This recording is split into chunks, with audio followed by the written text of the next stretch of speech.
Isn't it nice to live some life and recognize that there are things that you desire that you don't have easy access to, and then discover a path that gives you some access? Isn't that an empowering experience? And once you understand it relative to one thing, then you can apply it to all things, yes? You've been studying about energy, and you're studying about vibration, and you're studying about receiving, and you're studying about focusing. The thing that is so interesting is that you get what you think about whether you want it or not. But sometimes something will happen and we hear you say, well, I wasn't thinking about that specific thing, so how did that specific thing come into my experience? Sometimes you are thinking about that specific thing and that specific thing comes. But what comes to you is the essence of what you are about, the essence of what your vibration is about. And so rather than spend any time trying to figure out why it came or what you did wrong that caused it to come, because there's no value in that whatsoever. Instead, if we were standing in your physical shoes, we would acknowledge that whatever we are experiencing is there because of our point of attraction. And rather than trying to figure out what specific thoughts we thought that brought it, we would just tend to our point of attraction. And so hear the difference, feel the difference between the statement, it is my intention to tend or focus upon my point of attraction, which is to say, I'm going to focus on how I feel. I'm going to reach for thoughts that feel as good as they can feel. I'm going to quiet my mind so that I can feel what it feels like when my vibration rises. I'm going to be aware when I'm in a feeling of appreciation or love, and I'm going to take note of that. I'm tending to my point of attraction. I'm tending to my vibrational frequency. Feel the difference in that. And why don't I have enough money in my bank account? Or why is this person that I'm attracted to not attracted to me? Or why can't I get along with these people I love? Because when you focus upon the things that are problematic and you try to think your way out of them, you don't think your way out of them, you think your way deeper into them. But in the process of thinking your way deeper into them, simultaneously you're also sending requests of what you really want into your vibrational reality. And so you could make up anything that you wanted. That never gets anyone anywhere. You don't solve problems by focusing on the problem. When you focus on the problem only gets bigger. It just becomes bigger and more obvious until it may reach a point that you may look at it and say, really? Now I see you. I saw you when you were little and I kept looking at you till you got bigger and I kept looking at you till you got bigger and now you're really bothersome to me. But somewhere along there, we want it to occur to you now, and it is more likely for that to happen to you now than ever before. We want you to realize, say the words to yourself, I cannot get there from here. I cannot get to the bottom of something. I cannot solve a problem by focusing on the problem. A lot of people, they can't solve the problem, so they go to a specialist and they tell the specialist about the problem. Spiritual specialist or physical specialist. In other words, let's focus on this problem. Let's focus on this problem. And what we really want you to do is focus upon the incredible power of non-resistant thought, which means when you get your eye off the problem and on something else. We've been offering an analogy recently, a way to look at this that is helpful to many people. And so we're going to give it to you here. And even if you have heard this before, you will hear it differently now. This will be easy for you.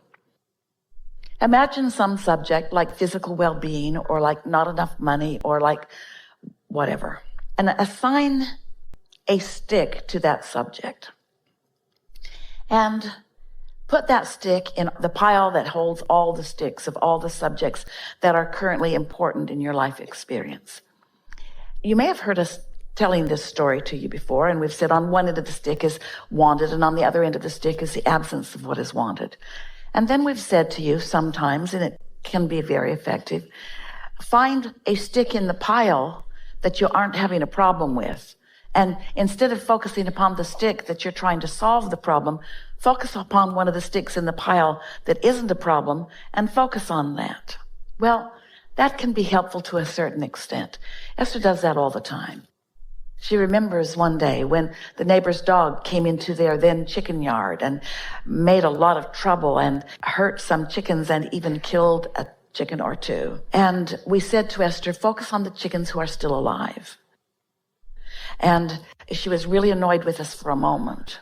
But as soon as she turned her attention to the well-being that still existed instead of the trauma that had happened, she got the sense of what we were talking about. And it's sort of like, focus on the chickens that are still alive in this stick pile. Focus upon the aspects of them that they feel the best to you.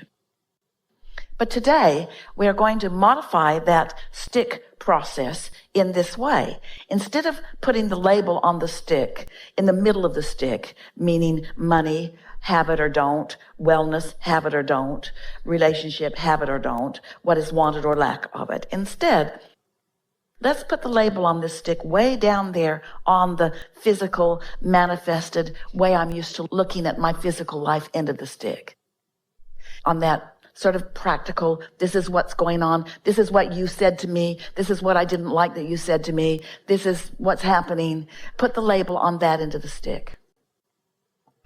So on the end of the stick where you've written money, on the other end of the stick, you don't write more money, you write something that is an emotional thing, that is a step 5 thing, that is your inner being's point of view. And so instead of money, you would write something like freedom. Or instead of money, you would write something like flexibility. And because you're writing flexibility or freedom or autonomy or choices, then you don't challenge the other end of the stick and it's less likely to be active.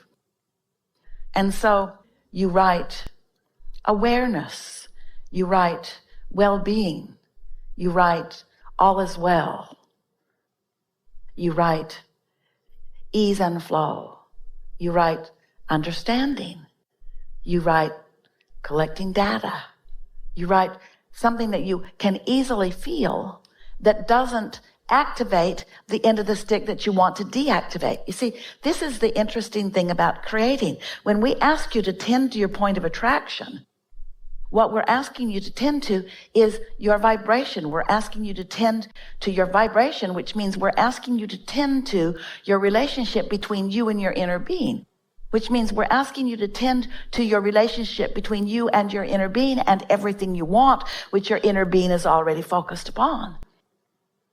So, do you think that your inner being is focused upon, why don't I have enough money in my bank account? Or do you think your inner being is focused upon your physical autonomy, your physical balance and well-being, your physical all is wellness? And so what you're wanting to do is find the inner being end of the stick on these subjects. And when you find the inner being end of the stick, which is always general and it's always secure and it's always achievable and it's always attainable, we're not asking you to find the path of least resistance. We're asking you to find the path of no resistance. Oh, the path of no resistance. Because the path of least resistance, there's still resistance. And there's a pretty good chance that when you're finding the path of least resistance, you're going to find some resistance as you're looking for less resistance, but it's still some resistance. And sometimes looking for the path of least resistance leads you into a little bit more resistance, sometimes into a little bit of less resistance, a little less resistance. But it would take a long time for you on these subjects that really matter to you to stay focused long enough. And frankly, we love you so much, you don't have the time or the focus or the concentration power to stay focused upon that path of least resistance, if it's strong resistance, to get you very far. We love you very much. We don't want to hurt your feelings. But there is an easier path to this. The path of non-resistance is the path where your inner being already is. There's so much momentum already there. Your inner being has been practicing it in what terms you would call forever. Your inner being is non-resistant, and your inner being is aware of you, and your inner being is aware of everything that you want. Your inner being is aware of all of the cooperative components that are in your vortex. Your inner being knows who you are and feels who you are. And when we say tend to your point of attraction, we mean tend to your point of attraction where you are in perfect harmony with what you really want, with who you really are. You see what we're getting at? You just can't get around this absolute that as any point of consciousness focuses, that what they focus upon becomes part of the vibration that we are offering. And that is what accomplishes the stability of the time and place in which you live. So many different perspectives of life, so many different interactions, so many different degrees of connection to source energy, so much different life experience, all adding to this collective whole that causes you as individuals to reflect or to rocket forward, to express forward, to radiate forward, to ooze forward intentions that you cannot even really put words to. And so this vibrational projection that is coming forth from you is contributing massively to the all that is, and the whole becomes more, and you individually become more also. And so we're not about guiding you toward your creation, about that's a good idea and that's a less of a good idea. We are about helping you become one with you. We are here about helping you to blend or merge the vibrational aspects of you so that the best of both worlds can be joyously experienced by both parts. You could say that the physical world is a reflection of the non-physical world, but you could even more accurately say that the non-physical world is a reflection of the physical world, because you all are here on the leading edge of thought. And so it really doesn't matter very much what words or experiences that you discover. What matters is that as you discover from your perfect place of acknowledgement, as you radiate a vibration, it is a reflection of you that often you don't even understand how deep and important it is. You can't offer a vibration in the here and now without it containing part of all that you've ever been. Even part of that which you were before you were in this physical body. And certainly parts of your childhood and parts of what happened when you were teenagers and parts of things that happened just yesterday and even just now. You are gathering momentum in a state of such constant beingness that you cannot help but be a steady reflection of all that you are. And so this universe and its expansion is going to happen no matter what degree of awareness that you have of any of it. And it's such a lovely thing when you decide to make some symbol or some way of looking at something in a way that you can then understand it in order to measure isn't the right word, but measure in the sense that you get to feel motion forward.